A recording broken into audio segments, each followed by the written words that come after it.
Fala, doutores! Eu sou Ricardo Valente, oftalmologista aqui do Rio de Janeiro, idealizador do canal Fala Doutores, canal esse que vocês já estão sabendo, né? Venho trazendo as celebridades da medicina para tentar contar um pouquinho as suas cabeçadas, para que a gente não continue a repetir as mesmas e, obviamente, sempre valorizando as suas conquistas. Hoje aí, mais uma celebridade da medicina, uma pessoa que eu estava muito querendo que participasse do programa, o doutor Jamil Kadi, médico especialista em clínica médica, cardiologia clínica. Tem que ler isso aqui, que o título é grande. Cardiologia intervencionista, passagem por Harvard, Stanford, cardiologista do Einstein, coordenador de cardiologia intervencionista da Santa Marcelina, do Carlos Chagas, diversas publicações científicas, founder e CEO da WT Care, da WeCare, faixa preta de karatê e o que nos tempos aí primórdios aí do Clubhouse, eu tive o privilégio de conhecer o site dele, que é um exímio fotógrafo, né? Ele fala que não é profissional, né? Mas vocês vão ver aqui, o site dele é Jamil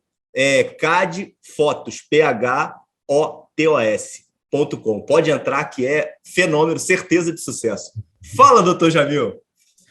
Fala, Ricardo. Obrigado aí pelo convite. Primeiramente, nada de celebridade, muito pelo contrário. Quem vê a gente não vê os tombos, né? Então acho que aqui é muito mais legal a gente falar dos tombos do que toda essa parte aí de celebridade, que eu acho que não tem nada disso, pelo contrário. Então, obrigado pelo convite, é um prazer estar aqui no Fala Doutores. Ainda bem que a gente conseguiu uma agenda, né? Depois de tanto tempo, né, Ricardo? E essa correria doida. E estou aqui para bater esse papo com você, com seus telespectadores, enfim, manda ver aí que a gente vai bater esse papo muito bacana aqui. Obrigado pelo convite. Eu que te agradeço muito aí. Vamos lá. Então vamos de cara, Jamil. Explica para a gente aí o que é a WeCare, como é que ela trabalha, sem histórico, Jamil. Fala direto como ela funciona, depois a gente vai na tua história, chegar na história dela. Boa, bem, a WeCare, ou W3 Care, é uma health tech que surgiu em 2019, exatamente pela dor que eu tinha, sendo médico emergencista, cardiologista, de receber pacientes fora da janela de atendimento de urgências e emergências, né, durante a minha vida no Einstein, né, os pacientes chegavam muito fora da janela, onde a gente podia fazer alguma coisa, ou muitas vezes os pacientes iam para o hospital, muitas vezes sem uma indicação muito clara, né, então, e muitas vezes sem uma comunicação prévia. Então, a WeCare, ela vem, de fato, exatamente tratar esse tipo de dor, que é a falta, né, do primeiro atendimento de urgências, emergências e unidades de saúde, que não tem médicos especialistas, né, não tem cardiologistas, neurocirurgiões, ortopedistas, no caso de trauma, ou neurologistas, no caso de AVC, e esses atendimentos são feitos, muitas vezes, por médicos generalistas, ou, por exemplo, dentro de ambulâncias que nem médicos a bordo, muitas vezes, têm, e acabam indo para os hospitais sem uma comunicação prévia, sem um atendimento que a gente pode considerar um atendimento adequado no primeiro atendimento. Então, a gente consegue dar suporte à tomada de decisão por uma automatização de processos baseado em dados clínicos e, se necessário, uma teleinterconsulta no ambiente pré-hospitalar, seja nas unidades de saúde, sejam dentro das unidades móveis, né, as viaturas. Então, a WeCare, ela atua exatamente naquele primeiro atendimento no ambiente pré-hospitalar, antes do paciente chegar nos hospitais terciários, através de um suporte à tomada de decisão e, se necessário, uma telemedicina criando dados, métricas, informações que são usadas para melhorar o processo. Então, a WeCare tem esse foco, né, baseado exatamente nessa dor, né, de um médico emergencista com mais de 20 anos aí de formação, e durante a pandemia do Covid-19, a gente permitiu também que pudesse atender diretamente os pacientes, mas aí não só urgências e emergências, né, seriam atendimentos eletivos, agendados ou por um pronto atendimento. Então, basicamente é isso que a gente faz. A gente é muito focado no suporte por automatização de processos, e nesse sentido a gente usa algumas ferramentas, até com uma certa inteligência artificial, para facilitar o suporte à tomada de decisão. Então, basicamente é isso, a gente dá suporte para o trauma físico, infarto agudo, o acidente vascular cerebral no ambiente pré-hospitalar, e no caso dos pacientes direto, para as empresas que querem ter uma plataforma nativa, proprietária, white label, para atender seus pacientes eletivamente ou por um PA virtual. Basicamente é isso, Ricardo. E os principais clientes são diretamente os hospitais, Jamil, ou tem operadora também? Como é que vocês estão se posicionando nisso? Basicamente são hospitais, né, tanto hospitais verticalizados e hospitais não verticalizados, operadoras de saúde, né, que tem ali esse encaminhamento desses pacientes para os hospitais de destino sem uma triagem, né, de uma forma adequada, enfim, e também para as empresas de ambulâncias e resgates, né? A gente faz uma gestão 360 graus dessas empresas e a gente facilita, logicamente, o suporte à tomada de decisão e o encaminhamento mais rápido possível, porque para a gente cada segundo faz toda a diferença numa urgência e emergência, Ricardo. Tá, maravilha. Me diz o negócio, Jamil. Jamil nasceu aonde e como é que era aí a composição familiar aí? Pais presentes, irmãos, como é que foi essa tua infância? Boa, eu nasci numa cidade do interior do Espírito Santo, chamada Guaçuí, uma cidade de 30 mil habitantes. Fui aluno de escola pública a vida inteira, aí aos 14 anos... É mesmo? Legal. Exatamente, meus pais são professores, né? Eu não tenho mais meu pai, né, falecido, mas foi professor também, minha mãe é viva, professora. Então, nasci num ambiente muito acadêmico. Na verdade, o meu quarto, como eu sou o filho caçula, era praticamente dentro da biblioteca da minha casa, lá na minha cidade que eu nasci, né? Minha mãe ainda mora lá em Guaçuí. E minhas irmãs são, obviamente, eu sou caçula, então tenho duas irmãs mais velhas, não são médicas, então eu sou o único médico da família, e desde criança eu queria ser médico, né? Então eu tinha ali coisa de interior, né? Você tem uma facilidade muito grande de ter um laboratório, fazer dissecção de animais, enfim. Eu comecei a empalhar os animais que morriam, né, na minha família ou na minha casa. Eu sempre tive muito animal. Uma cidade, uma casa grande, uma cidade pequena. Então eu comecei a empalhar os animais de forma totalmente sem um ensino, né? Basicamente eu me metia a fazer empalho. Autodidata. Exato, um autodidata, né, para empalhar animais. Então eu tirava aqueles órgãos, tirava os ossos e acaba construindo de novo o animal e costurava, enfim. Então acabava empalhando animais, isso na minha infância, basicamente uma coisa totalmente autodidata. E eu sempre quis ser médico, né? Eu falei, poxa, gostava da biologia, sempre fui um excelente aluno de biologia, e tinha ali o meu... Tinha algum modelo, né, na cidade, Jamil? Modelo de médico que você queria seguir? Alguém que você falava, pô, esse cara... Não tinha. Tenho grandes amigos lá, né? E os pais dos meus amigos de infância eram médicos e tal, mas eu nunca tive um modelo de médico que eu queria seguir, né? Então eu era muito curioso, né? Tinha ali a gente quando era criança, a gente tinha um kit de química que era muito interessante, que você começava a misturar as coisas, tinha microscópio óptico, né, e tal. Começava a ganhar essas coisas, né, e curtia muito essa parte da biologia. E aí, com 14 anos, cheguei e falei, mãe, quero ir estudar medicina, já tinha essa ideia, né, todo mundo sabia lá em casa. E eu fui para Vitória, que é a capital, Espírito Santo, fazer o segundo grau, né, o primeiro, segundo, terceiro anos do segundo grau. E com 16 anos de idade, entrei na medicina, na Federal do Espírito Santo, né, na UFES, e, enfim, acabei me formando, nunca tinha ido para São Paulo naquela época, e falei, poxa, eu preciso fazer residência médica, né, e aí minha residência... Eu, na época, fazia pesquisa no laboratório de eletromecânica cardíaca da UFES, né, o professor Dalton Vassalo, José Geraldo Mil. Eu fazia modelo de infarto em coração isolado de rato, ou seja, eu sempre tinha um pezinho ali na pesquisa, fazia iniciação científica. Eu fazia infarto em Langendorf, que é um aparelho que você tira o coração e põe fora do corpo, e ele continua batendo, né, umas soluções nutridoras e tal, e comecei a fazer modelos de infarto, isso... Estava na tua zona de conforto, né, pô? Já estava empalhando os animais já a longa data, né?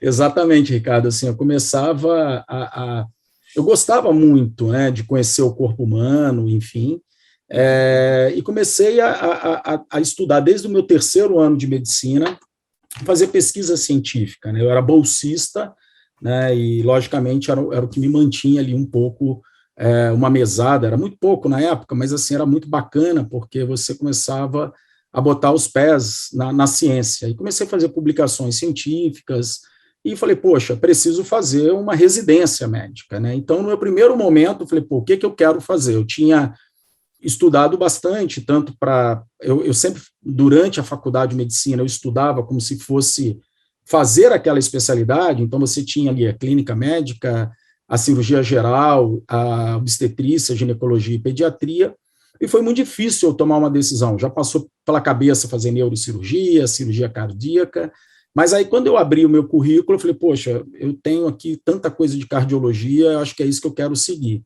E na época eu falei com o Dalton Vassalo, que era o chefe, né, do laboratório de eletromecânica da USP, falei, Dalton, eu queria fazer uma residência, né, eu estava já no 5º, 6º ano de medicina, e aí eu vi dentro do laboratório uma revista do INCOR, que é o Instituto do Coração, aqui da USP, e falei, poxa, é muito difícil entrar lá. E ele me falou assim, você está estudando para entrar no INCOR? Eu falei, não, nem conheço o INCOR, nunca fui para São Paulo. Ele falou, então, cara, a chance de você passar é muito pequena. E o Dalton não sabe que aquilo ali foi, de fato, a mola propulsora para eu entrar no INCOR. Então, eu acabei passando para a clínica médica no HC, né, o Hospital das Clínicas da Faculdade de Medicina da USP, e isso foi 2008, né? 2008. Eu acabei passando na residência médica aqui e vim para São Paulo pela primeira vez. Nunca tinha sequer andado de metrô, né? Não sabia o que era baldeação. O pessoal falava, precisa fazer uma baldeação lá na estação tal, pegar a linha verde. Eu não tinha a menor ideia do que era aquilo. E foi muito engraçado, Em Ricardo. 2008 nada, né? 98, né, cara? 98. Porque termina em 97, não é isso? Exatamente. 97, para de não se entregar, cara. Tá ficando velho mesmo, não tem jeito não, cara. Exatamente. Cara, isso aí, você tem razão. E foi assim que começou, foi vindo para São Paulo, eu tinha 2 malas, uma de roupa e uma de livro, e cheguei aqui no HC, basicamente, foi um mundo, né? Quem conhece o Hospital das Clínicas, imagina uma pessoa que eu nunca tinha vindo para São Paulo entrar num hospital desse porte, né? E a minha vida começou ali... Mas isso todo mundo fala, né, Jamil? Eu gravei com o Giovanni Thierry na semana passada, cara, e ele fala exatamente isso, né? Quando eu vi, eu passava na frente daquele elefante gigantesco, falando, eu quero estar aí dentro, né? Cara, e vou te falar, o que mais me marcou na USP, né? Porque além de, obviamente, ter sido bastante concorrido, né, e difícil, né? O Dalton tinha razão, né? Pô, você está estudando, e de fato, na verdade, eu sempre estudei, acabei entrando, né? Enfim, mas eu não tinha ideia do tamanho. E eu lembro que quando eu fui fazer a prova no auditório, que era uma arena, né, que é uma cadeira em cima da outra, de madeira, e as paredes todas de madeira, enfim, com um padrão único, né, da Universidade de São Paulo, eu falei, poxa, parecia que eu estava fora do Brasil, assim, era uma coisa que, para mim, era fora do Brasil, né, e foi muito engraçado que, quando eu cheguei, eu não tinha sequer local para ficar, né, e falei, cara, eu vou precisar alugar um local para morar, pelo menos para até achar um apartamento em São Paulo para alugar. E na USP é muito engraçado que você junta panelas, né, a gente chama de panela mesmo, né, que são pessoas que fazem tipo um grupo, né, de 6, 7 pessoas, e você roda a residência inteira com aquela galera. E eu colei com o pessoal da Bahia, né, da Universidade da Bahia, né, da Baiana, e enfim, grandes amigos até hoje, logicamente. E a gente acabou alugando um hotel ali na Rua Augusta, cara, para você ter uma ideia, não conhecia nada de São Paulo, e minha vida foi assim que começou, não tinha noção de absolutamente nada, e era um cara curioso e com muita vontade de aprender, muita vontade de estudar medicina de fato, e, cara, eu acho que é aí que foi o grande, assim, eu nunca paguei um colégio particular na minha vida, né, então, acabei estudando no colégio público a vida toda, depois uma Universidade Federal do Espírito Santo, e depois uma Universidade de São Paulo, então, cara, eu já sou um vencedor nesse sentido, de ter saído de uma cidade de 30 mil habitantes para fazer uma residência no Hospital das Clínicas da Faculdade de Medicina da USP, né? E depois, clínica médica, 2 anos, fiz cardiologia no INCOR, né? E de fato, foi puxado mesmo. Eu tinha outras opções, não, Jamil? Tinha. Você não fez residência no Espírito Santo, em Vitória, você não fez prova, não? Você não, só fez INCOR? Fiz. Cara, eu prestei residência na época para clínica médica em 3 grandes universidades, 4, na verdade. A USP São Paulo, USP Ribeirão, Unicamp e o FRJ, porque minha irmã morava no Rio, né? Mas no Rio eu nem fui fazer a prova, porque coincidiu com uma dessas, eu não lembro qual, e eu acabei passando nessas universidades, acabei escolhendo. Eu fiquei muito tempo, quase fui para Ribeirão Preto, porque, cara, eu amei Ribeirão Preto. Imagina, um cara de uma cidade, obviamente já está em Vitória, era mais fácil para Ribeirão. Mas eu falei, não, cara, já que é... E eu lembro que eu tive um professor que eu perguntei uma vez para ele, eu falei, cara, mas eu acho que é importante ter qualidade de vida. Ele falou assim, cara, você não está na hora de ter qualidade de vida. E eu fui para a USP exatamente porque eu não tinha zero. Essa mensagem é valiosa hoje, hein, cara? Valiosa. E é muito difícil hoje, né? Você pegar um jovem recém-formado e falar, putz, você não pode ter qualidade de vida, né? E de fato, aquilo para mim foi importante, porque eu não tinha essa necessidade de ter qualidade de vida. Eu queria estudar, eu queria aprender e com certeza, eu acabei escolhendo a USP. E fiz depois de cardiologia clínica 2 anos, cardiologia intervencionista no INCOR, sendo que eu tive uma passagem no final do meu R2 de cardiologia clínica pela Universidade de Harvard para fazer um doutorado. Eu consegui uma bolsa de doutorado, já foi em 2001, né? Só que caiu nas Torres Gêmeas em setembro, eu estava lá. Teve auxílio, Jamil? Sempre pergunto isso, essas idas para os Estados Unidos, eu acho que, tipo, tem umas pessoas que, sei lá, que nem você achou uma revista, né, tipo, no teu serviço e aquilo te abriu a cabeça para o INCOR, né? Mas normalmente tem alguém que fala, né? Teve alguém que te direcionou lá na USP? Cara, teve. Foram 2 pessoas. Uma, o Sérgio Timerman, eu acho que ele nem sabe disso. Eu falei, professor Sérgio, eu estou indo fazer um estágio em Harvard para poder fazer doutorado e eu não tenho como me bancar, né? Porque eu ganhava bolsa de residência, acho que R$ 1.300 por mês, era muito pouco. Logicamente, a gente juntava muito dinheiro, mas era pouco na época, né? E aí eu fui treinar os comissários da American Airlines para um curso de ACLS. E a American Airlines me deu a passagem aérea, por incrível que pareça, você acredita? Que brilhante, hein, cara? E eu ganhei, falei, pô, beleza, eu tinha passagem aérea, já tinha, e aí eu falei, pô, agora falta arrumar um estágio, né? E eu arrumei um estágio com a doutora Silvia Lage, que fez pós-doc em Harvard, no laboratório de fisiologia cardiovascular, que era muito minha praia, né? Eu sempre trabalhei com fisiologia. Eu trabalhei no laboratório do Mark Krieger de endotélio em humano, fazia pesquisa em endotélio humano. Foi super legal, eu cheguei lá, na época eu comecei em agosto, era para ficar até em novembro, só que caiu as Torres Gêmeas. Já tinha tese, Jamil? Tinha tese. Eu estudei a minha tese de doutorado, porque assim, eu queria fazer algo autoral e trazer para o Brasil. Então eu falei, pô, eu vou fazer alguma coisa que não dá para replicar nos Estados Unidos, porque como era alguma coisa sanduíche, eu não queria deixar a tese para eventualmente alguém lá nos Estados Unidos tocar a tese sem a minha presença, sem a minha participação. Então, eu peguei doença de Chagas, que basicamente, né, todo mundo sabe, não tem nos Estados Unidos. Então, eu comecei a estudar endotélio de humano, reatividade de endotélio humano em pacientes com controle, pacientes com cardiopatia chagásica e pacientes que tinham só sorologia positiva para a doença de Chagas, mas não tinha uma doença manifesta. A minha tese era que o Trypanosoma cruzi, né, ele causava uma doença endotelial antes mesmo de ter uma doença orgânica, vamos assim dizer. Uhum. E eu comecei a estudar, de fato, lá em Harvard, exatamente para aprender o modelo, né, de hiperemia reativa, endotélio de braço, tinha tanto pletismografia quanto ultrassom de braço, né, hiperemia reativa, lá com o Mark Krieger, só que as Torres Gêmeas caíram nessa época, né, 11 de setembro.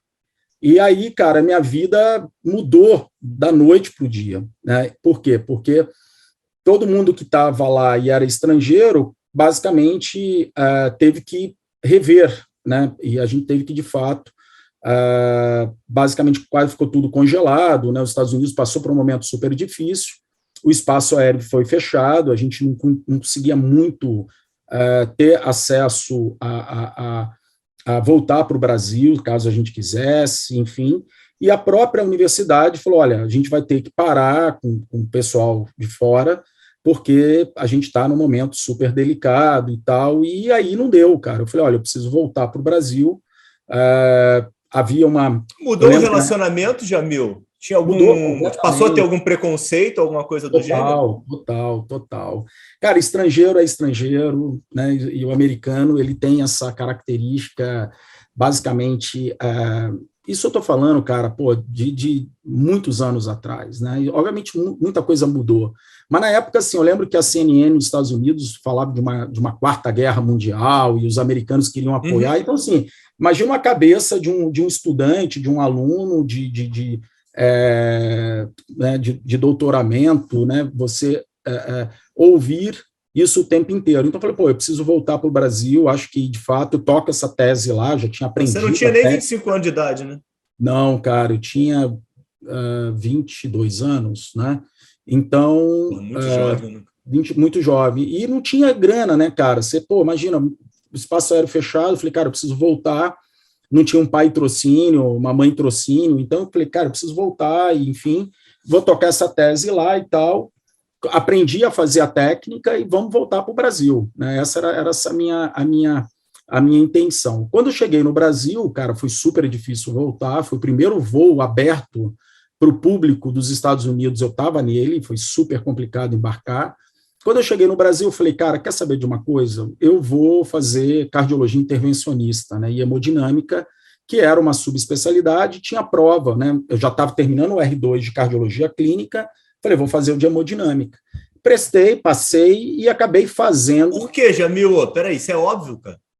Desculpe minha ignorância aqui. Por que essa escolha, assim? Cara, porque eu gosto muito de fisiologia cardiovascular, né? Eu sempre tive, desde o meu primeiro momento da minha iniciação científica, eu sempre gostei muito. Para mim, a fisiologia, mistura física e biologia sempre me tocou muito, né? Eu tenho um drive muito bacana para esse tipo de situação. E na época eu falei, como que eu vou tocar essa tese de doutoramento aqui no Brasil, sanduíche com Harvard, depois desse clima inteiro que rolou? Aí eu falei, cara, quer saber uma coisa? Vamos tocar o que dá para fazer e vamos mudar. Aí, obviamente, eu fiz um shift para subespecialidade e, obviamente, dentro do INCOR fica muito mais gostoso. E fiz 2 anos, fiz até 6 meses depois de ultrassom intracoronário para fazer a cardiologia intervencionista. Quando eu estava finalizando, eu fui convidado a ficar em São Paulo e começar um serviço de cardiologia intervencionista aqui num grande hospital, e aí nunca mais saí de São Paulo. Acabei ficando por aqui, e hoje continuo em São Paulo, enfim, e acabei fazendo minha tese... Não teve dúvida? Não tive dúvida. De voltar para Vitória? Não, nunca pensei em voltar para Vitória, cara, porque, assim, adoro Vitória, tenho grandes amigos lá, mas, assim, eu queria estar no epicentro das coisas, sabe? Quando você, assim, eu gostava muito da informação, gostava muito da dúvida, do questionamento, do pensamento científico, e, cara, quando você está numa instituição onde isso é 24/7, né? Tudo é pesquisa, tudo é protocolo e etc., eu falei, putz, eu quero estar inserido nisso.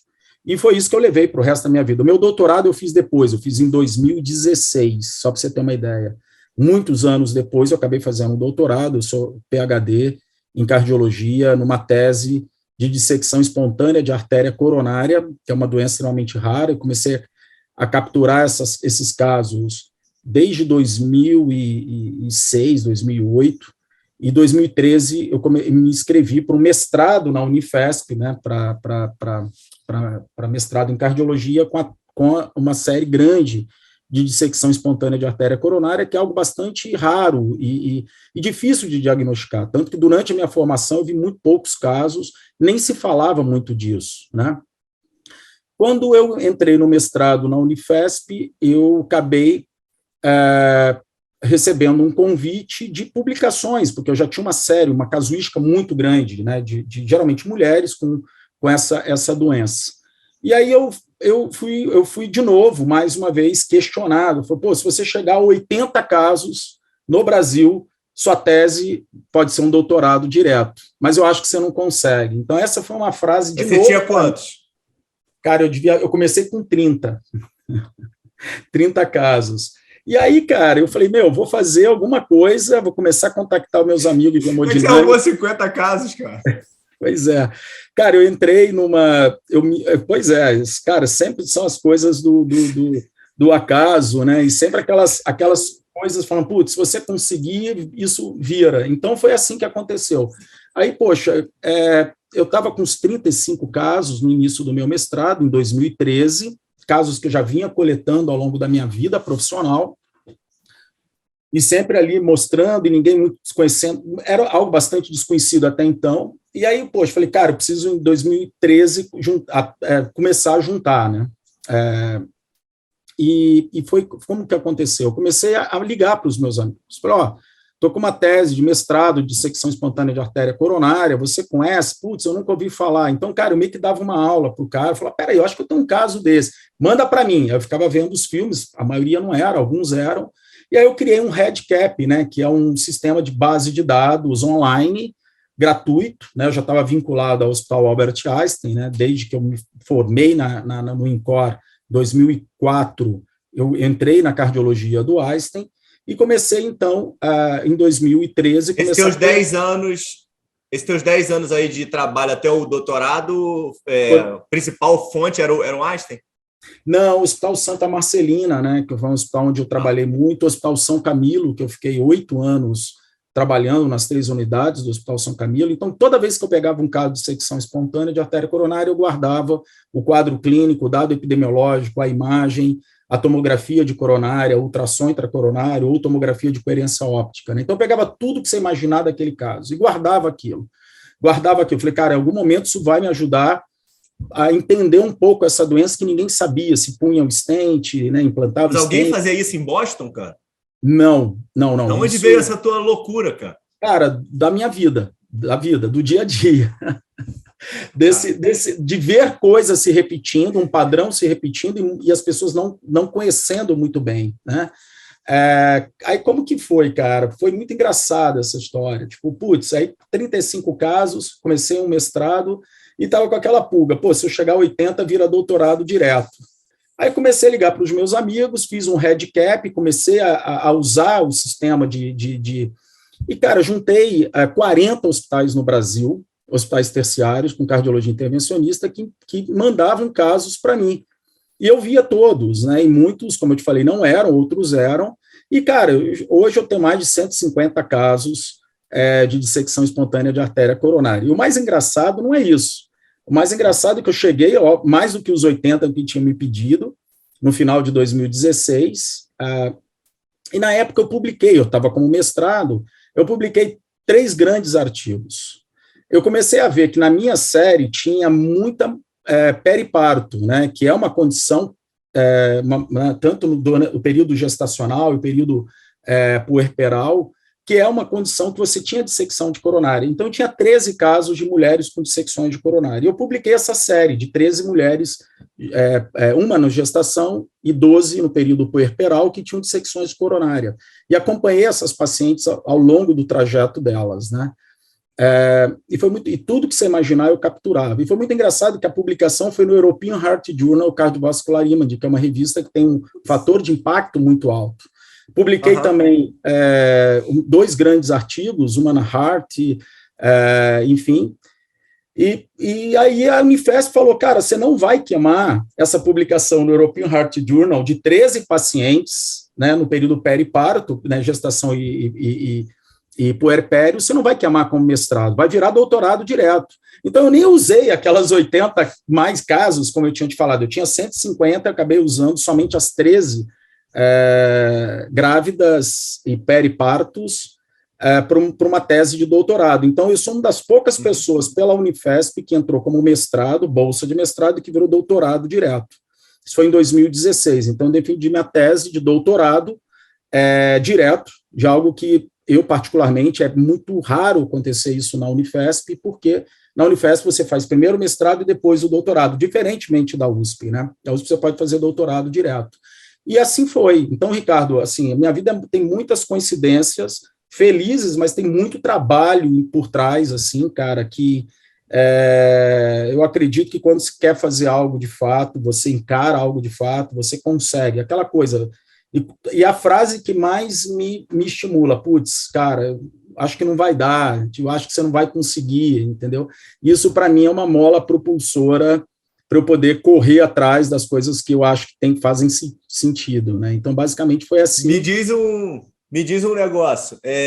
Você estava num dos principais, se não o principal centro aí de cardiologia no país, e aí teve essa passagem aí em Boston. No momento que você foi para lá, era diferencial? O serviço lá tinha algo mais? Quando você voltou aqui, aí, poxa, voltar para Vitória era menos possível ainda ou não? Estava em patamar semelhante? Como é que foi esse teu momento? Há 20 anos atrás, a gente está falando. Pois é, cara, pois é. Então, foi assim, o que eu vejo diferente é que, primeiro, cara, quando você vai para fora do Brasil para fazer pesquisa clínica, é um pouco mais tranquilo. Para ser médico, obviamente, é um pouco mais difícil, né? Pelo menos você tinha que fazer toda...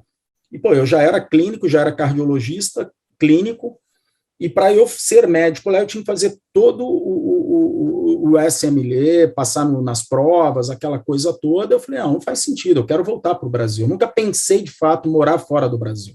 Nunca tive essa vontade. Para mim, já estava em São Paulo, né, cara? Imagina, um cara que nasceu em uma cidade de 30 mil habitantes, morar na maior cidade da América Latina, é um troço muito doido, né? Então, para mim, eu estava feliz ali. Agora, o que eu vejo quando alguém pensa em ir para fora, cara, se você quer ser médico, eu acho que dificilmente você vai voltar, mas pesquisa dá para você viver fora. Eu conheci vários profissionais que viviam de pesquisa lá e vários brasileiros que estavam morando em Boston, né, e tal. Mas eu queria voltar, né? Eu queria ser médico com doutorado. Eu queria sempre quis exercer a carreira assistencial, mas que tivesse também um foco e uma visão científica, né? De publicação, de estatística e etc., né?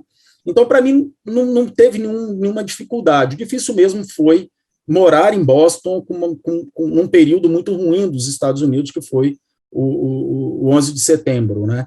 Isso, para mim, foi bem complicado. Assim, eu não tinha uma base, uma familiar, ou alguém que, de fato, tinha ido para fora do Brasil. Então, assim, eu estava bem sozinho naquela época. Por isso que, para mim, foi muito fácil. Putz, eu vou voltar para o Brasil e depois eu vejo o doutorado. Deixo fazer as coisas que eu preciso fazer, terminar o que eu tenho que fazer.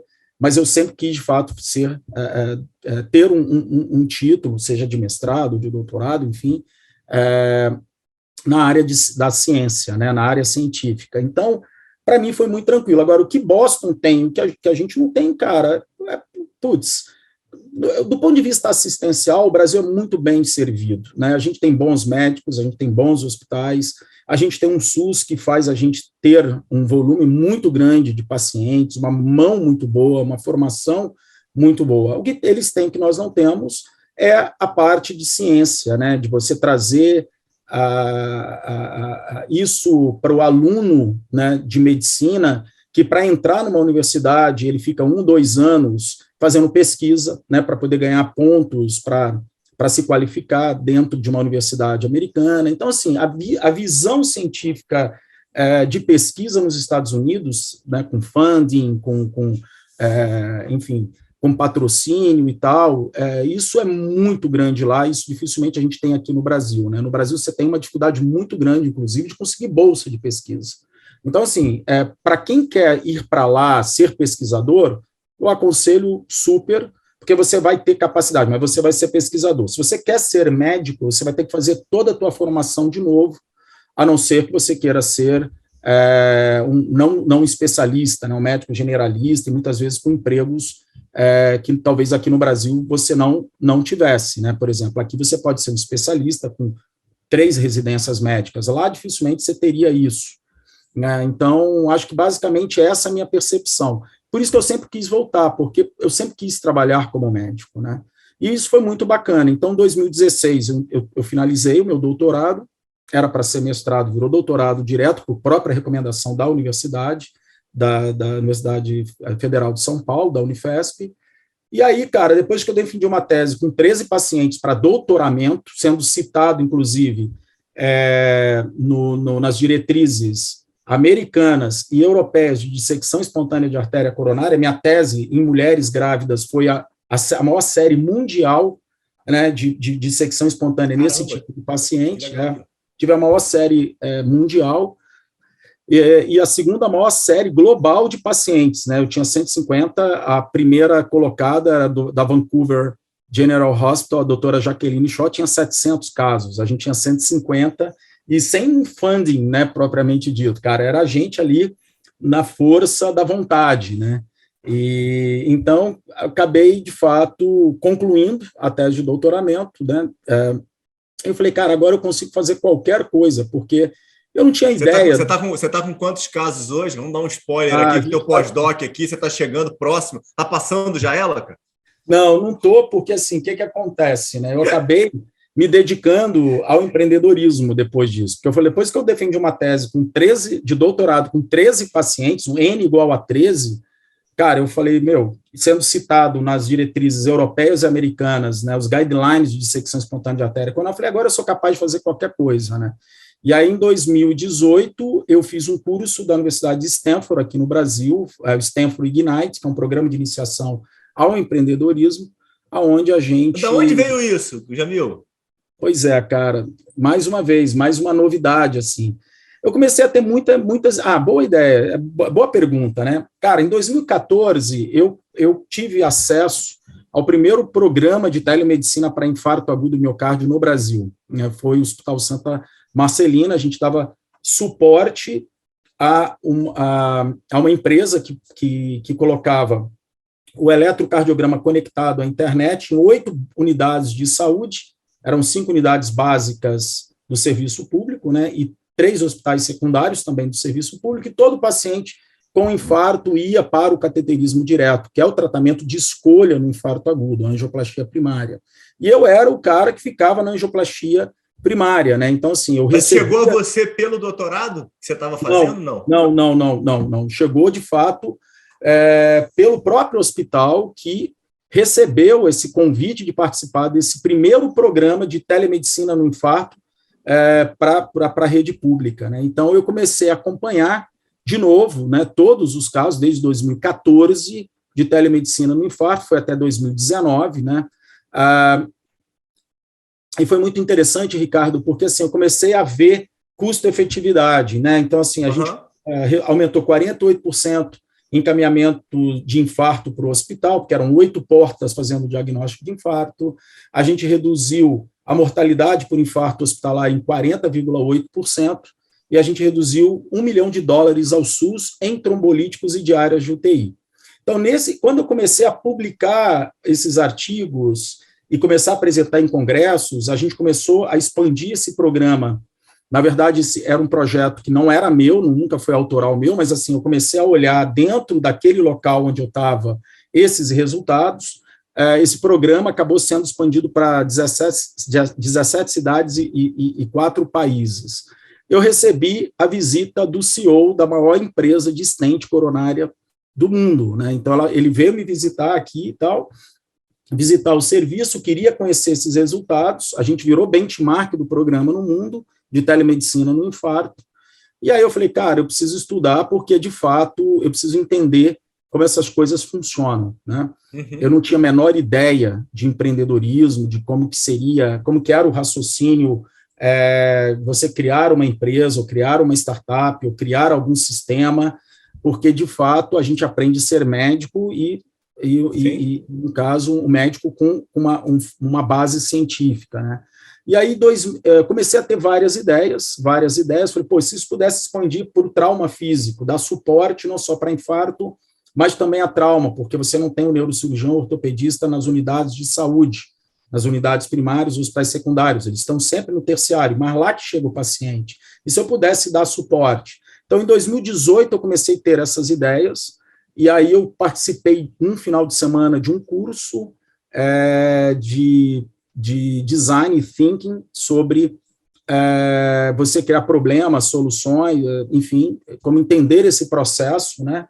E foi muito bacana, porque a hora que eu estava lá no final de semana, eu encontrei um amigo que já tinha uma startup há um ano, E ele falou, cara, por que você não faz o curso de Stanford? Eu falei, que curso de Stanford, cara? Tipo, né, do nada, aleatório, né? Cara, entra no site, né? Vai ter um em setembro, isso era em março de 2018. Eu falei, beleza. Eu fui ver, cara, putz, R$ 44.000, né? Esse de Stanford. Eu falei, não, sem condições, não vou fazer, né? Cara, mas não teve jeito. Todo dia eu entrava no site para ler, eu li o programa, falei, meu, é muito legal isso aqui, cara. Vou ter que pagar R$ 44.000, não vai ter jeito, né? Comecei a ver e tal, e, cara, vou fazer um application e tal. E aí você estava no momento já estável financeiro, já estava já... Sim, já estava com meu doutorado, já trabalhava em 4 hospitais, enfim, já tinha uma noção de telemedicina nesse programa pioneiro, né, de infarto aqui em São Paulo, e tinha uma ideia de levar aquilo para trauma físico, né? E aí, cara, eu fiz o application para a Universidade de Stanford, aqui no Brasil, eram 65 alunos, só 4 médicos, e, cara, era um processo seletivo super acirrado, onde você tinha que não só colocar todo o teu currículo, toda a tua ideia, o que você gostaria de fazer, e você podia submeter 2 ideias. E eu submeti a do trauma de crânio, que era a ideia inicial minha, o teletrauma, nem chamava teletrauma, chamava tele-TCE, que era para dar suporte à unidade de saúde que não tinha neurocirurgiões, e coloquei uma fralda para identificar a infecção urinária na casa das pessoas, que era uma outra ideia que eu tinha na cabeça, e eu achava, puta, essa vai passar, e a do trauma não vai passar, porque, putz, trauma ninguém sabe o que é trauma, né? Infecção urinária todo mundo sabe. E foi muito engraçado que das 70 ideias, no primeiro dia de aula, você fazia um pitch de 1 minuto, um elevator pitch, né? Você ia lá na frente, falava, e as 2 ideias foram para finais, para as finais que os alunos escolhiam. No primeiro dia, não tinha médico, cara, eram 4 médicos, 61 não médicos, né?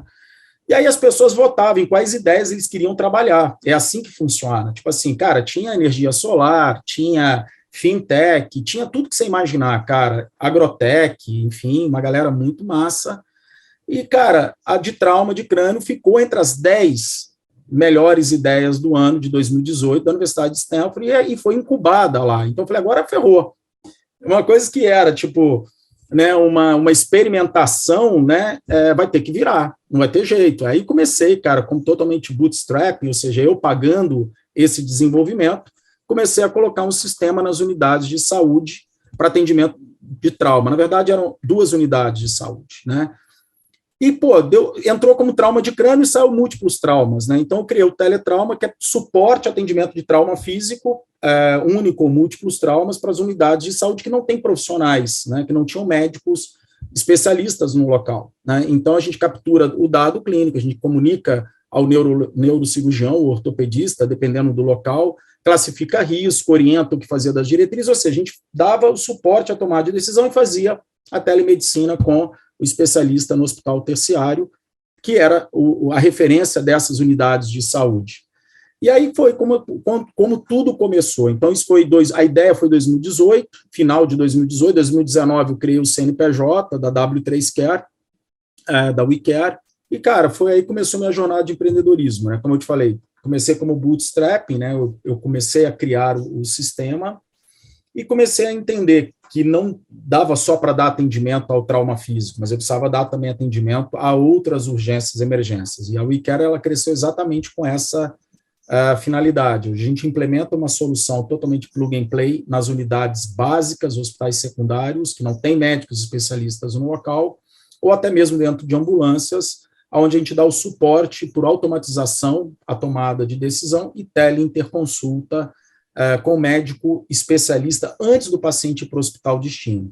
E é muito interessante, Ricardo, que você consegue, de fato, reduzir o encaminhamento desnecessário, porque muitas vezes o paciente não tem uma necessidade de ir para o hospital destino, ele pode ser atendido no local, uma vez que a gente classifica a gravidade perante aos dados clínicos de diretrizes internacionais, e muitas vezes você coloca o médico para dar esse suporte, então você evita que os pacientes sejam encaminhados desnecessariamente para os hospitais terciários, que muitas vezes já estão lotados, e no caso das ambulâncias, você faz o tracking delas, né, a jornada do paciente ponta a ponta, você captura os tempos, você captura a gravidade do paciente, você permite que faça uma teleinterconsulta dentro da ambulância para melhorar o suporte à tomada de decisão. Então, basicamente, foi assim que a WeCare trabalha desde o primeiro momento. A gente acabou recebendo o nosso primeiro investimento em 2019. Mas só uma coisa, antes de você entrar em investimentos, amigo, que eu fiquei com a dúvida aqui. Aí isso veio lá, por causa do programa de Stanford, você estava implementando aí as unidades, e aí você teve que apresentar para eles um desfecho disso daí, ou foi só essa introdução aí da WeCare? Não, na verdade, a gente tem uma rede de contatos com eles, né? A gente tem uma mentoria contínua, né? O bacana de um programa da Universidade de Stanford é que você sempre tem, caso você precise, ou caso você gostaria de conversar com os seus professores. A gente mantém esse tipo de contato. Mas, cara, quando você fala de sistema único de saúde, quando você fala de sistemas de atendimentos, de unidades primárias, hospitais secundários, etc., isso para o americano não existe, né? Então, é muito difícil, muitas vezes, você ter que explicar para ele como que é o cenário de atendimento médico no Brasil, a hierarquização do atendimento médico no Brasil, né? Então, hoje a gente tem muito mais uma discussão sobre outras coisas, sobre outros aspectos, do que basicamente do produto em si, né? Então, eu recentemente fui a Miami apresentar, inclusive, as nossas soluções, e eles não têm também médicos a bordo dentro das ambulâncias, né? Então, existe um fit muito grande de produto com os Estados Unidos, né? Porque como a gente usa protocolo internacional de atendimento e não é um profissional especializado que está lá na ponta, ele acaba ajudando ele a trabalhar e mitigando ali qualquer liability, né? Então, você consegue trazer uma segurança para o processo, informações, métricas, tracking das viaturas. Então, isso para eles é muito importante. Quem está lá dentro, quem é o profissional que está atendendo. E aí o médico que está à distância, ele pode intervir em casos de gravidade, né? Você faz uma gradação do paciente por gravidades baseado nos protocolos internacionais, e o médico pode dar suporte, uma tomada de decisão, ou mesmo a ambulância pode chamar o médico, né? E nas unidades de saúde é a mesma coisa. Então, Ricardo, hoje esse é o nosso foco. E aí a gente começou a ter clientes dentro das ambulâncias, operadoras de saúde que precisam, obviamente, ter uma regulação melhor deste paciente, porque se você não atende bem esse primeiro paciente, o gasto em saúde final vai ser gigantesco, né?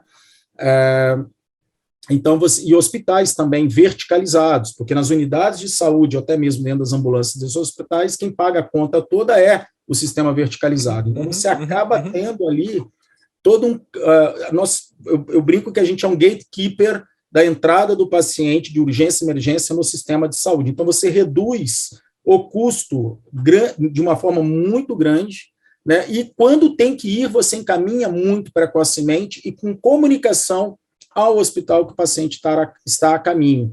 E aí a equipe já está preparada para receber e atende aquele paciente de modo mais rápido.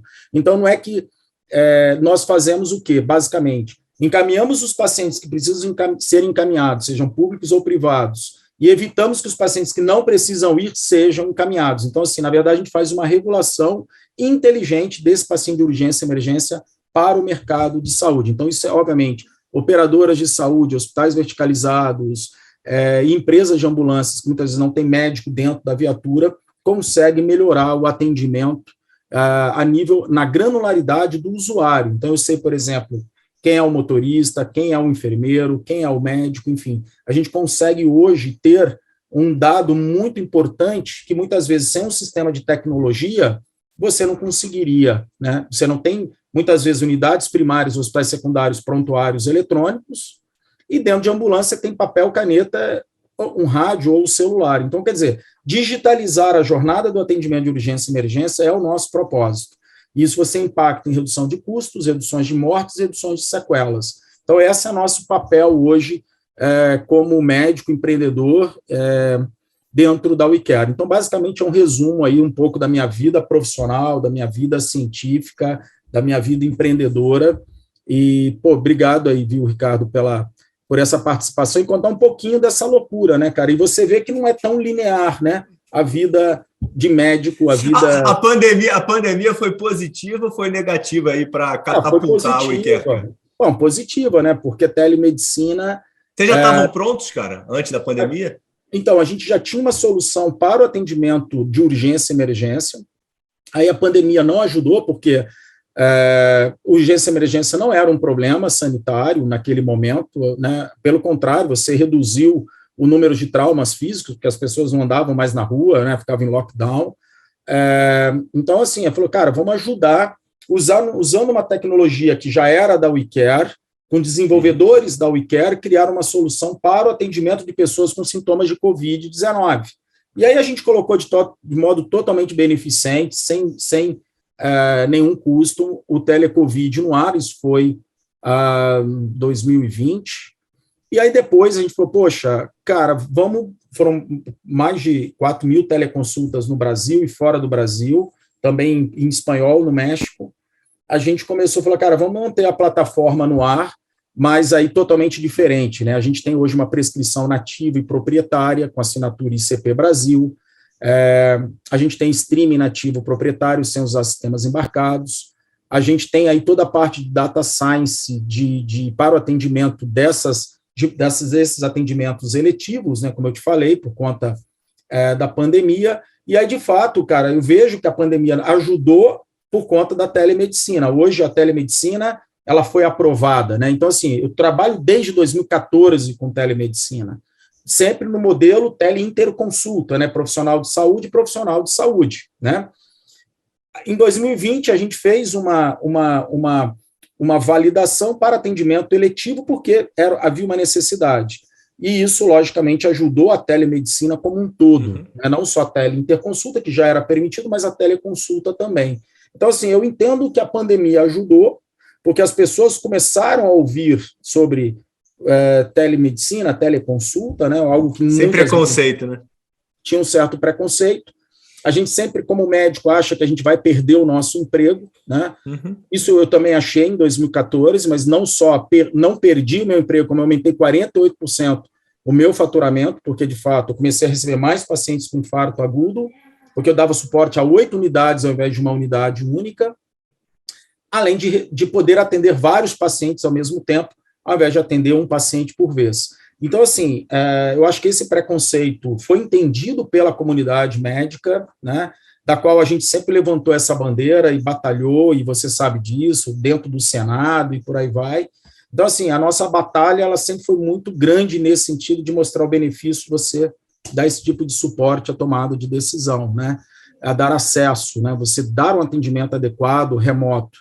E hoje a gente está falando aí de uma regulação do CFM, que a gente, na época lá do Clubhouse, que a gente batia papo, ainda a gente não sabia o que ia acontecer, né? Então, assim, eu acho que a gente ainda está começando em relação à telesaúde no Brasil, né? Quando os Estados Unidos já está há muitos anos na nossa frente, a gente está começando essa conversa agora, e a gente sabe que isso vai cada vez melhorar, né? Em termos de tecnologia para a população usar, de sistemas cada vez melhores, de infraestruturas cada vez mais baratas, né? Então você acaba trazendo esse tipo de cenário. Então, ao meu ver, no meu entendimento, ajudou. E agora que você está aí já na terceira investida, já que você está já da empresa, já está já com seus burros na água já, que agora você já está realizado já financeiramente, independência financeira do Dr. Jamil. Fala só um pouquinho aonde você aprendeu a tirar foto, cara. Rapaz, que loucura isso. De verdade, né? Que eu vou te falar. Eu não gosto de inveja, cara. Mesmo? É cobiça, cara. É cobiça, mesmo, cara. Porque eu não consigo tirar foto, cara. É mesmo, cara. Real isso. Não tenho capacidade, cara. Não tenho capacidade. Loucura, eu não consigo olhar para o que eu quero e traduzir aquilo numa foto, cara. Eu tiro a foto e fico horrorosa, cara. Que coisa engraçada. Cara, não, eu sou autodidata em fotografia, nunca fiz. Para falar que eu nunca fiz. Sério mesmo? Total autodidata. Cara, bicho, aí é muitos anos. Eu não vou nem saber quando eu comecei a olhar fotografia como uma forma de arte, uma forma de expressão. Eu não lembro quando foi. Eu acho, cara, que, sei lá, mais de 20 anos também. Mas como que acontece? Eu comecei cara, na real, eu comecei, falei, cara, eu queria, uma coisa que eu sempre gostei muito de arte, de design, de desenho, de pintura, eu sempre fiz muito essas essas maluquices, assim, essas imersões. E eu comecei a pintar quadro, cara. Pintar quadro. Eu falei, cara, eu preciso aprender a pintar quadro. E aí eu peguei um professor aqui em São Paulo, falei, me ensina a pintar. Não tinha a menor ideia, né, de palete de cor, cores antagônicas, enfim, complementares, não tinha a menor noção de nada disso. Eu comecei a ter aula e falei, putz, que legal, existe uma ciência por trás disso também, né? Você transformar aquilo numa visão lógica das coisas, eu acho que talvez isso tenha sido algo que eu tenha mais gostado. Eu acho que sempre tem, mesmo que seja algo muito subjetivo, sempre tem uma ciência por trás. E eu comecei a pintar quadro. O problema é que eu pintava um quadro por aula. Ele falou, cara, mas não é assim, bicho. Não é assim. Eu falei, não, mas eu preciso terminar o quadro. Eu começava às 8 da manhã, ia às 2 da manhã, cara, pintando o quadro. E terminava o quadro. Enquanto eu não terminasse, eu não parava. E ele falou, cara, você já pensou em fazer fotografia? Porque na fotografia é a pintura imediata. Eu falei, não. Mas faz todo sentido, né? Porque, putz, o que é uma fotografia? Você congelar uma imagem. Sim. Naquele momento, aquilo lá nunca mais vai se repetir, né? E aí eu pintei, sei lá, uns 12 quadros e comecei a falar, cara, vou fazer fotografia. E comprei uma câmera, depois comprei 2, comprei 3, comprei uma lente, comprei 2, 3, comprei grandes angulares, tele, enfim, e comecei a viajar para fazer foto. Eu falei, cara, eu vou para Paraty fazer foto, aí eu mostrava para as pessoas que eram fotógrafos, de fato, aí sim eu tinha várias pessoas que eu admirava, enfim. Eu falei, puta, esse cara é foda, deixa eu mostrar essa foto. Era um lixo a foto, era um horror. Né? Mas falava, não, cara, peraí, regra dos 3/3, cara, olha aqui, olha a luz e tal. Eu comecei a ouvir as pessoas e comecei a andar para fazer foto ao longo do mundo, né? Eu fui para a África, cara. Fui para a África fazer foto. Fui para Turquia. Não, tem as fotos alucinantes. Né? Tem uma parte do teu site muito legal. Então, comecei a fazer, e acho que, cara, e o site, eu que fiz o site, e nem as minhas melhores fotos estão lá, por incrível que pareça, porque chega uma hora que você fala, mas eu não vou parar de postar. Tá de brincadeira, cara. Não, bota lá, cara. Não, eu tenho que, cara. Você vende, cara? Cara, vamos lá. Aí, lembra que teve uma. É muita audácia, né, cara? É muita coragem minha. Lembra que teve um furacão do Haiti? Você lembra disso? Eu não lembro a época que foi. Eu vi, cara. Você fez uma exposição e. Então, eu fui convidado. Botou a verba. Então, eu fui convidado a fazer uma exposição de fotografia. Eu falei assim, como assim, cara? Falei, cara, legal, peraí, eu não quero dinheiro. Vamos fazer assim, todo quadro que eu vender, eram 12 quadros, assim, fotografias, né? Era um quadro de pintura, fotos. Sim. Todo quadro que eu vender, eu vou mandar para o Haiti. Tudo bem? Porque, assim, eu não era um artista, cara. Era totalmente hobby aquilo. Beleza, fechou. Cara, eu vim de quadro pra caramba. E aí, putz, falei, cara, ferrou, né? Vou ter que agora profissionalizar isso daí, né? E aí foi muito engraçado que um dia eu estava indo para o Einstein, um amigo que é cirurgião falou assim, Jamil, você viu um concurso de fotografia que tem? Eu falei, não. Porque as pessoas começaram a falar, pô, você faz foto. Eu comecei, pô, que legal e tal. Ele me deu um folder, era o primeiro concurso de fotografia da Abrale, que é a Associação Brasileira de Leucemia e Linfoma aqui de São Paulo. E tinha um concurso que você podia mandar 3 fotos. Eu mandei uma só, eu não tinha 3, eu tinha uma. E eu tirei primeiro lugar no concurso. Pô, que bacana, cara. Muito engraçado, cara. E aí, putz, fui lá no prédio da Fiesp, recebi... Pô, tava o Maurício de Souza, tinha fotógrafos e tal, e eu fiz uma foto muito legal, que é uma muçulmana empurrando um cadeirante, né, um cadeirante, um senhor numa cadeirante, uma mulher uma muçulmana. Essa foto fiz em Ankara, no Museu do Ataturk, que tem uma escadaria atrás, e chama Obstáculos a foto, porque assim, eu não tinha ideia como aquela mulher foi parar ali, e aquilo me tocou de uma certa maneira, que quando eu vi aquela imagem, eu comecei a tremer, eu falei, cara, essa foto é muito, muito, muito boa. E aí eu fiz a foto e mandei essa foto, tirei em primeiro lugar. E aí foi, cara, assim, mas assim, te confesso que hoje eu não tenho tempo para me dedicar à fotografia, né? E uma coisa que me incomoda um pouco, que o iPhone, cara, melhor, celular, de modo geral, fazem muito boas fotos. E naquela época você não tinha isso. Você tinha que... Eu viajava, eu levava uma mochila só de lente e tal, e ficava o dia inteiro fazendo fotos. E eu sempre mostrava para as pessoas, né? E aí foi, cara. E aí eu construí esse site que você está se referindo, mas deve ter pelo menos uns 6 anos que eu não subo nenhuma foto lá. Mas tem fotos boas, concordo com você. A gente pode começar a fazer um hashtag sobe mais foto, doutor Jamil. Beleza, porra, pode crer. E assim, você perguntar se eu vendo, cara, vendo, lógico, por que não, né? Mas eu sempre falo assim, cara, eu vou vender e vou doar o dinheiro para alguma instituição de caridade, porque assim, a escolha do cliente, por exemplo, porque assim, eu faço realmente por amor essa questão da arte, né?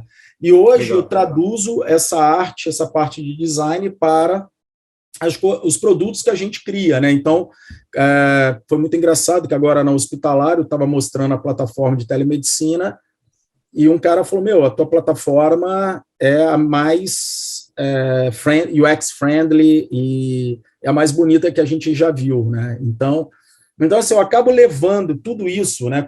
Meio maluco, Steve Jobs, né? Que fez lá um curso de design, né, e tal, de caligrafia, para poder, de fato, construir o primeiro computador, né, que tenha uma parte. Então, assim, eu acho que as coisas são conectadas, sabe, Ricardo? Tipo, eu acho que você tem que ter um pouco da visão analítica, um pouco da visão científica, eu acho que você tem que ter um pouco da visão artística para você, de fato, ter essa coragem, eu vou dizer coragem, né, de querer construir coisas diferentes num mundo onde quase tudo é muito igual, né, onde quase tudo é muito formatado, é muito enlatado, muito careta, onde o pensamento ele é muito retilíneo, né? Então, cara, eu acho que você tem que ter um pouco dessas maluquices para ter um time hoje de designers, de desenvolvedores, para construir o que a gente faz, sabe? Então, basicamente é isso. Hoje eu uso para outras coisas, mas, obviamente, um dia, sei lá, se um dia eu parar de fazer tudo o que eu faço, eu quero me dedicar, de fato, à fotografia como algo um pouco mais profissional. Aí tenho alguns grandes nomes que Salgado, o Steve McCurry, que eu fui na exposição dele agora na Espanha. Então, assim, eu vejo esses caras rodando o mundo e fazendo umas fotos, quando você vê, cara, ela te toca de tal maneira que você fica bastante chocado, né? Fala, como pode esse cara ter feito essa foto, né? Eu queria estar ali, sabe? Tipo, então, assim, um dia espero talvez dedicar esse meu braço artístico ainda, mas no momento, infelizmente, eu não consigo, cara, não dá. Olha aqui, vamos lá, para a gente finalizar só. Fala aí, planejamento estratégico do Dr. Jamil aí para os próximos 5 anos e como é que você vê o mercado aí nesse pós-pandemia? Como é que você vê que a nossa saúde aí, para que caminho que você acha que a gente vai aí? Cara, e só citando aqui que não falamos nada aqui de karatê e não falamos nada que Jamil ainda é um exímio gamer aí, o cara sabe tudo de óculos de realidade virtual, então não falamos sobre isso, mas fica para outras conversas. A gente bate outro papo. Cara, vamos lá, eu estou realmente preocupado, sabe, Ricardo, no mundo pós-pandemia, tá? Eu fico preocupado em termos de economia, eu fico preocupado em termos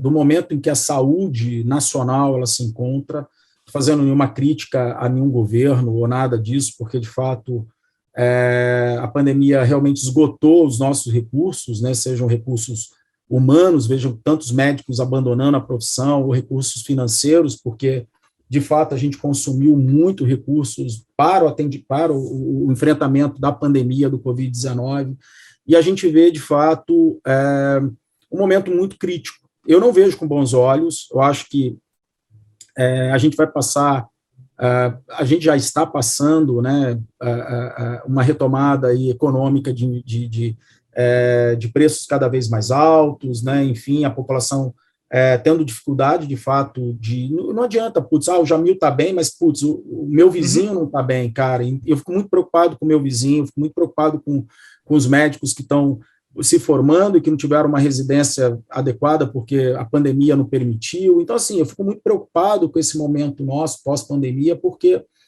eu vi que, de fato, a gente ficou cansado, porque, de fato, o médico nunca trabalhou tanto, né? Estou falando médico assistencial, como os recursos para os atendimentos hoje. Então, assim, eu fico preocupado, eu não sei para onde a gente vai.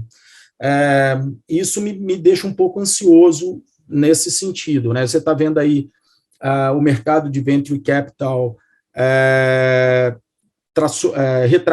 sendo retraído, né, cada vez mais, porque, de fato, a gente tem aí uma necessidade, várias startups tendo dificuldades aí econômicas. Então, assim, sendo muito transparente, Ricardo, eu fico preocupado nesse sentido, porque as pessoas não têm mais, basicamente, aquele poder econômico que a gente tinha antes da pandemia. Então, assim, eu estava brincando com uma amiga minha, eu falei, pô, vai até quando esse Mercúrio retrógrado, né? Porque, tá uma loucura, né? Você vê tanta gente reclamando, e ela falou, cara, vai demorar um pouquinho, né? Ela até mandou aqui para mim, dia 3 de junho.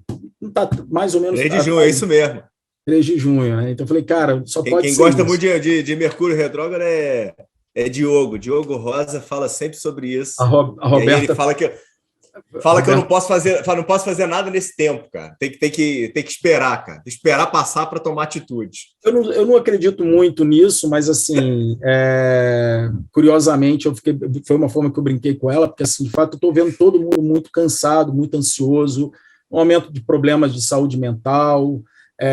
Então, cara, eu não sei o que vai acontecer, eu fico muito preocupado nesse sentido, mas, assim, o que a gente puder, de fato, poder melhorar o mundo de alguma forma, seja com empreendedorismo, seja com arte, seja com tecnologia, com ensino, né, enfim, a gente está dando aula de telesaúde também em faculdade, de medicina, para os alunos aprenderem a fazer a forma correta, né, e não irem para o mercado usando WhatsApp, Zoom, Hangout, né, algo que não seja homologado. Então, assim, eu acho que o meu papel hoje é muito mais focado em ajudar essas pessoas da forma como eu fui ajudado, né? Então, assim, eu tenho só que agradecer, cara, agradeço a Deus todo dia, rezo todo dia, porque, sair de Iguaçu, de 30 mil habitantes, para chegar com essa bagagem aqui, falando no Alô, né, Fala Doutores, não, tipo assim, é motivo de muito orgulho para mim, e não tem nada de celebridade, não, cara, é muito esforço, muito sofrimento mesmo. Mas, enfim, só tenho que agradecer, e você, mais uma vez, aí,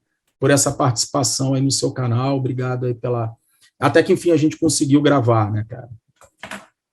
Gamilzão, ficou fenomenal, cara, parabéns, você é uma celebridade completa, cara, assim, um baile aí de humildade com tanto conhecimento aí, então só tenho a te agradecer.